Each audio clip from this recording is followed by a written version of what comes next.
Bonjour, donc nous poursuivons la lecture du chapitre 15 de la Genèse. Vous vous souvenez que dans les premiers versets, on avait découvert que Dieu est le bouclier d'Abraham, qu'il était celui qui l'a fait sortir d'Our des Chaldéens pour lui donner cette terre en possession. Et donc, serment est posé par Dieu, reste qu'il ne suffit pas de faire un serment, il faut encore le sceller, et c'est ce que demande Abraham au Seigneur. Alors, sceller un serment, c'est vrai de toutes les promesses que nous pouvons faire. Tant qu'un serment n'a pas été scellé, c'est une parole en l'air. Alors aujourd'hui, on scelle les promesses ou les serments à travers des documents écrits. Ce sont par exemple les testaments, comme celui qu'on est en train de lire, par exemple. C'est le testament de l'alliance de Dieu avec son peuple. Donc la Bible n'est pas tellement une bibliothèque, c'est plutôt un testament, c'est un acte notarié. Et si vous voulez savoir, dans le fond, de qui vous êtes les héritiers, eh bien, lisez le testament. Nul n'est censé ignorer la loi, dit l'adage. Eh bien, nul n'est censé ignorer le testament où Dieu a scellé son alliance avec celui qu'il a élu quand on a la foi. Alors, il n'est pas encore question de faire à l'époque d'Abraham des écrits. En revanche, comment est-ce qu'on va sceller un serment? Eh bien, on va offrir un sacrifice. Alors, pourquoi un sacrifice? Eh bien, précisément parce que dans ce serment, il est question de vie. Et que là où il est question de vie, il est question de mort. Là où il est question de mort, il est question de sang. Et que là où il est question de sang, il est question de violence. Et donc, là où il y a violence, il y a forcément un rite. Le rite est une notion essentielle qu'il faut bien comprendre dans la Bible. Qu'est-ce qu'un rite? Un rite, ce n'est pas comme le Larousse peut nous en donner une définition, par exemple, ensemble de règles fixant le déroulement d'un cérémonial quelconque. Dans cette définition, le mot terrible là, c'est quelconque, parce que précisément, un rite n'est jamais quelconque. Le ritualisme, lui, est quelconque, mais jamais un rite. Un rite est un acte qui inaugure, une relation. Prenons quelques exemples. Vous croisez quelqu'un dans la rue, vous lui tendez la main, c'est un rite. Et à travers ce rite, vous lui dites « engageons une relation ». Lorsque la conversation va s'achever, vous allez à nouveau tendre votre main et ce rite va clore la relation. A contrario, si vous voyez quelqu'un se pointer à l'autre bout de la rue et que vous ne désirez pas la voir, eh bien, vous allez faire un détour pour éviter cette personne. Vous allez éviter le rite. Encore un autre exemple, le repas. Le repas n'est pas uniquement manger. Si vous voulez uniquement manger, vous allez aller dans le réfrigérateur, vous allez manger à n'importe quelle heure, mais ça porte un nom aujourd'hui, ça s'appelle la malbouffe. Et la malbouffe, c'est pas uniquement le fait de mal manger, mais c'est la question de manger sans rituel. C'est-à-dire que le repas est fait pour mettre en relation les convives. C'est la raison pour laquelle, quand vous avez des invités, eh bien, vous allez travailler le rituel du repas. Vous n'allez pas simplement travailler la qualité des ingrédients que vous allez cuisiner, vous allez mettre des petits plats dans les grands, vous allez vous assurer que le rituel est en place pour que précisément il se passe quelque chose au niveau de la relation dans le repas. Et bien ici vous avez la même chose, c'est-à-dire c'est un rite qui met Abraham et Dieu en relation. Alors oui, ça peut paraître violent, mais regardez comment aujourd'hui nous avons oublié les rites. Nous avons oublié les rites à l'abattage. C'est pour ça que, vous voyez, nous pouvons aujourd'hui tuer des milliers de bêtes à la chaîne sans se poser une seule question sur ce qu'est la nature d'un animal, sur ce qu'est la nature de la relation de cet animal à la vie. Voilà.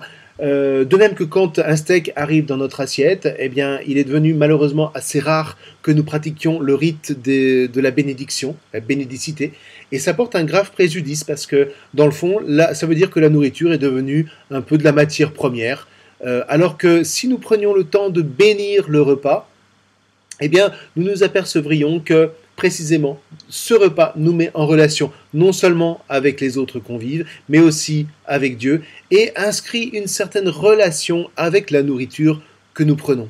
Donc vous comprenez l'importance du rite, vous comprenez l'importance du sacrifice, qui par ailleurs est aussi là pour assumer la part de violence qui est en l'homme.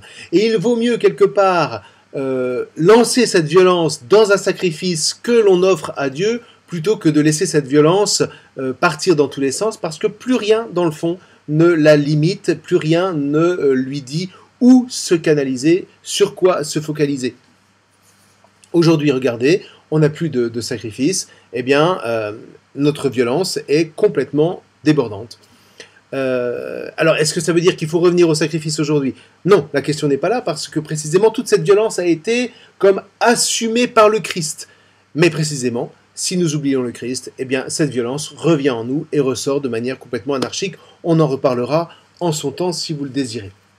Reste donc que, vous voyez, l'Alliance a aussi ce but d'aider l'homme à vaincre sa violence, hein, à croire dans la relation que Dieu instaure avec l'homme, et donc à se laisser guider par Dieu pour être non plus simplement au service de la mort de manière anarchique par la violence, mais de se mettre au service de la vie, et toute l'histoire qui commence va précisément n'avoir que ça en ligne de mire, se mettre au service de la vie, et c'est encore quelque chose que nous retrouverons avec le Christ. Donc, Dieu entre en relation avec Abraham, il y entre à travers un rite pour bien marquer que cette relation est une relation de vie, un rite qui est un sacrifice, mais c'est aussi un rite, un sacrifice qui va engager Abraham comme père. Il est le père de ceux qui ont la foi, c'est-à-dire de ceux qui voient la violence qui est en eux, mais qui vont déposer cette violence en Dieu pour qu'elle ne déborde pas n'importe comment, de manière anarchique, sur la création ou sur l'humanité. Reste que Abraham n'est pas étranger aux coutumes de son temps, et à cette époque, on avait l'habitude, quand on scellait une alliance, soit pour des raisons de commerce, soit pour des raisons d'affaires, on avait donc l'habitude de trancher des animaux, de piétiner le sang en passant entre les deux parties d'animaux, de telle sorte que c'était une manière de dire que celui qui romprait le contrat subirait tout simplement le sort qui avait été réservé aux victimes de ce sacrifice. Et donc, une fois les animaux tranchés, on vous précise quand même, sauf la tourterelle et le jeune pigeon, parce que dans le livre du Lévitique, qui sera écrit bien plus tard, mais il y a des retombées sur les textes que nous lisons, il est demandé que les animaux, les oiseaux ne soient pas tranchés. Une fois donc le gros bétail tranché, il va se passer un événement prodigieux, auquel Abraham ne s'attend pas. Le soleil se couche, Abraham tombe dans une torpeur, la même torpeur qui va tomber sur Adam quand on va vous raconter le récit de la création de la femme. C'est un moment où, en quelque sorte, l'homme meurt parce que cet instant ne lui appartient pas. Cet instant est fait pour Dieu. Dieu seul agit. Pourquoi? Parce que précisément, là surgit la vie. Une vie sur laquelle l'homme n'a aucune prise, surtout pas quant à son origine et surtout pas quant à son surgissement, pour ainsi dire. Donc, Abraham est dans une totale obscurité. On comprend sa terreur, qui est signifiée dans le texte. C'est la terreur de la mort, mais une mort où Dieu est présent. Une mort dans laquelle Abraham ne restera pas, une mort de l'homme là où Dieu seul est précisément la vie, où il faut s'abandonner totalement à la vie. Survient alors une annonce, Dieu va donner une descendance à Abraham, mais cette descendance sera esclave pendant 400 ans en terre étrangère. Après ce laps de temps, ils reviendront en Canaan, et Dieu, nous dit-on, chassera les habitants du pays pour donner en héritage cette terre aux fils d'Israël. Ça peut paraître bizarre, mais on est en train de vous dire quoi? On est en train de vous dire que le sort des nations est entre les mains de Dieu, ce Dieu qui est le Dieu de toutes les nations. Et que si les nations ont reçu chacune une terre en héritage, elles doivent s'en montrer dignes. Si ce n'est pas le cas, eh bien, arrive un moment où le comble est atteint, le comble de la faute est atteint, et Dieu, à ce moment-là, agit. Il chasse les nations qui ne sont pas dignes de la terre qu'elles ont reçue, et en l'occurrence, ici, il mettra Israël.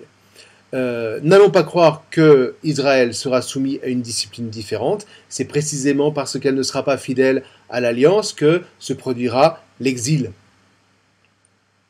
Donc, on nous dit encore autre chose qui est important. Fais attention à la manière dont tu gères le pays qui t'est confié, parce que, d'une manière ou d'une autre, il faudra que tu rendes des comptes.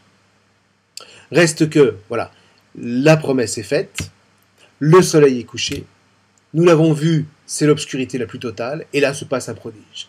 C'est-à-dire qu'un brandon de feu passe au travers les animaux, Abraham ne traverse pas, l'alliance est conclue, mais Dieu seul est passé entre les parts des bêtes.